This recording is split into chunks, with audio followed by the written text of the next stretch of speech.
let's talk about team for a moment, because it's not really Trump versus Harris. It's the Trump team versus the Harris team, right? So what have we seen? So Trump's picked J.D. Vance as his vice president. I'm afraid of mispronouncing him. Kamala's picked, has picked Walz. Walz is a self-described knucklehead, right? I can't imagine a world in which this guy is president of the United States.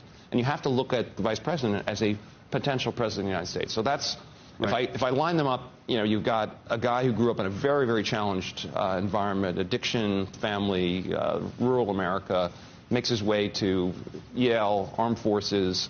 Now he's, you know, venture capitalist, senator, extremely articulate, obviously highly intelligent. So you compare and contrast. You have Elon Musk, who's probably the, you know, one of the most consequential, certainly consequential business leaders 100%. In the world. It's proven he can take on 12 things at the same time and change the world. Okay, you know, who's going to take? He's put himself out here in this election. And first, the only one talking about government efficiency, right? And Trump's all in. By the way, RFK, okay? Right. RFK is a highly intelligent, capable person, and he's focused on a couple of issues that mean a lot to me. Number one, you know, the food industrial complex, what's happened to the health of Americans over the last couple of decades. He's going to focus on that. I think that is a critically important issue.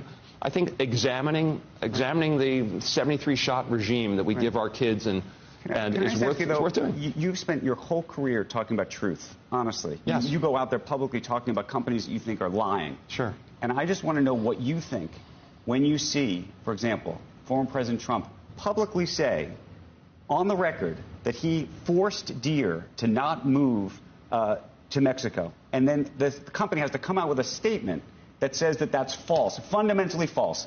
He puts on Twitter or on social on his social media platform that Jamie Dimon is endorsing him. And then J.P. Morgan has to come out publicly and say that's not true. Actually, that's not what happened. What happened was Jamie said some positive things about Trump.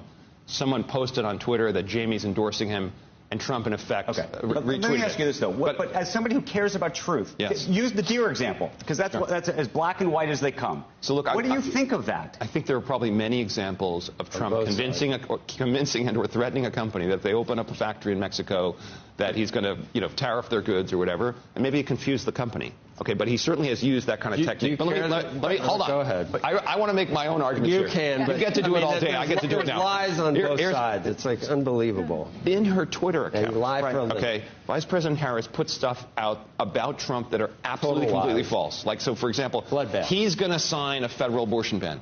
Okay, Trump's not going to sign a federal abortion ban. He's in bold letters, capital letters. He said it publicly. He's posted it. Otherwise, I can give you multiple examples. Just take a look at her Twitter feed, her X feed. It's a series of lies about President Trump. So, you know, she's not some, unfortunate, again, I look forward to a world, maybe it's 4 years from now, and we have two candidates, and it's November 5th again, and none of them have lied. None of them have personal issues. They're like the world's most incredible candidates, and it's so hard to decide because they're amazing. Human beings are flawed. Donald Trump is flawed. Kamala Harris is flawed. You think they lie and it's the same? What about like eating pets? No, honestly, I know because we only got a couple minutes. Okay, let me focus. Let's talk about the issue. The issue is when you have totally open borders, okay, and you're flying 20,000 immigrants from one culture into a city of 40,000 people, and there isn't sufficient infrastructure, and they don't have driver's licenses, and they have different habits. And by the way, and maybe, you know, it wasn't cats and dogs, but they were, you know, trapping geese in the pond or whatever, whatever the ultimate truth is. There's a symbolic element there.